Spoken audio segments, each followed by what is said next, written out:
2020 is coming to a close, and it's been a year that was certainly marked with trials, struggles, conflict, and even for many of us, pain.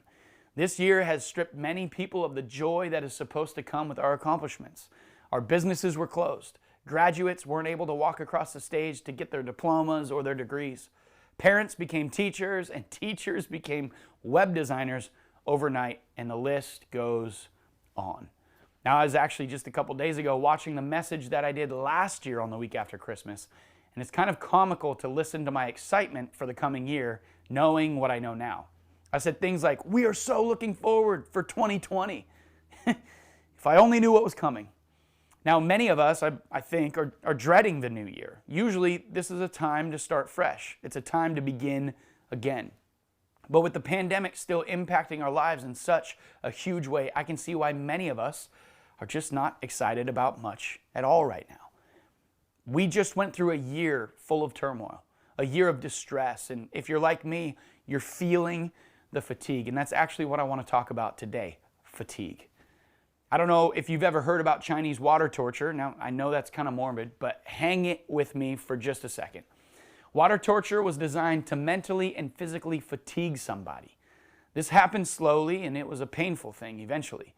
The most common strategy used was to have the person lie down on their back. Their arms and legs and their head would be strapped down so they couldn't move, and they would have a drop of water land on the person's forehead at a consistent interval. That was it. It was pretty simple. But what started out as an inconvenience slowly became an irritant. And it would move from an irritant to something that would actually become painful, and eventually it would cause them to explode. It would cause them to break. And the only thing that could stop the torture was a break from the constant drip of water. I kind of look at this past year as being a lot like being subjected to water torture. And I think many of us, if not most of us, are fatigued. We're tired. We are on the verge of exploding.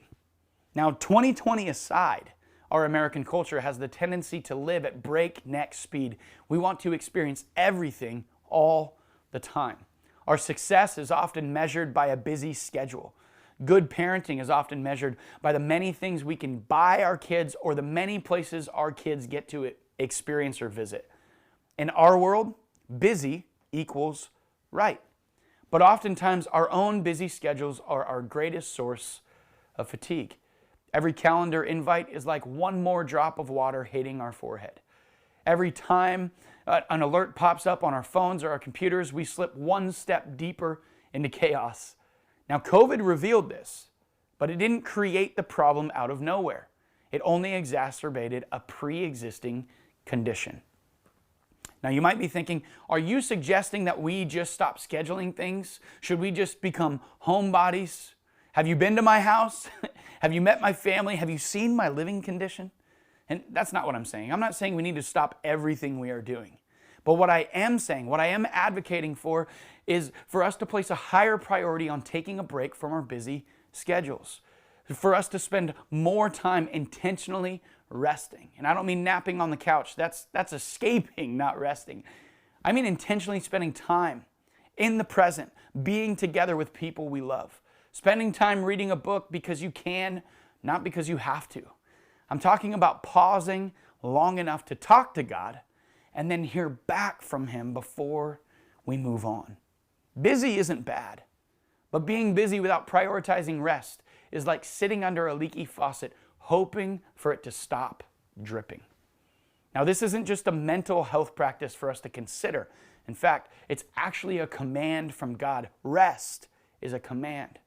And it was one of the first things that God showed us how to do. In Genesis, God creates all things that exist. And when He's done creating or working, He rests.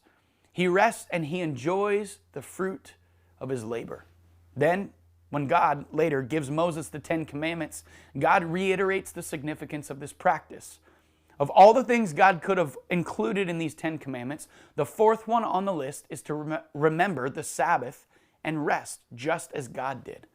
What's interesting is that God, in this command, also says, 6 days you shall labor and do all your work. God is a fan of hard work. He is a fan of being busy even. 6 days work, not 5. We Americans, we get spoiled. But then he says this. He says, but the seventh day is a Sabbath to the Lord your God. On it you shall not do any work, he says. The Lord blessed the Sabbath day and he made it holy. Holy, meaning set apart. This is a powerful statement, actually. God is telling his people, you and me, to rest, and that the rest that we experience is blessed by God and it's set apart. But this isn't just an Old Testament thing. It's a today thing. It's a Jesus thing. Jesus was a very busy guy. He was always traveling. He was always teaching. He was constantly surrounded by people wanting something from him. Parents, are you familiar with that? But as you read about the life of Jesus, you will notice that even when the needs were still great and the crowds were still growing, Jesus seemingly snuck off. What was he doing? He was praying. He was resting. He was connecting with his Father in heaven.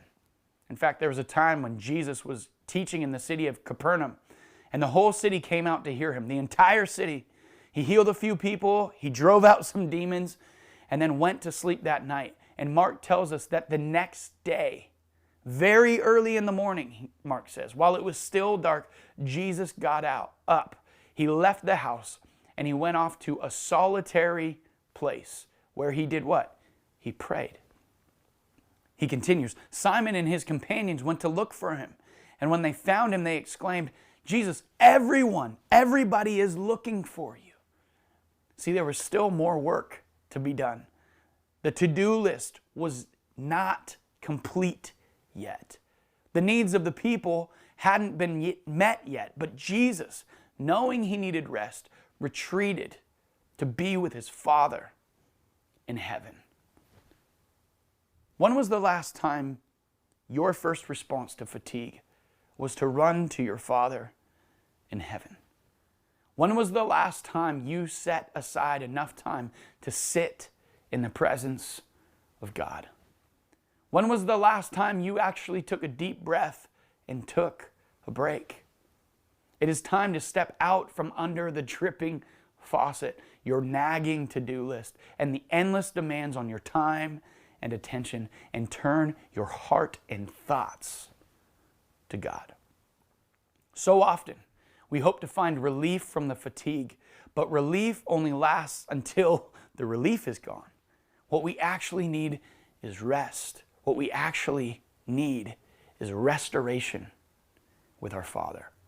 So I want to challenge you this year to intentionally set aside time to rest, time to connect with God, to reinstate or to begin for the first time a Sabbath day for you and for your family, a day or a period of time that is set apart from the rest of the week, specifically meant to connect with God and with others, because we all need rest. We all need to be restored, and we all need more of our Father in heaven.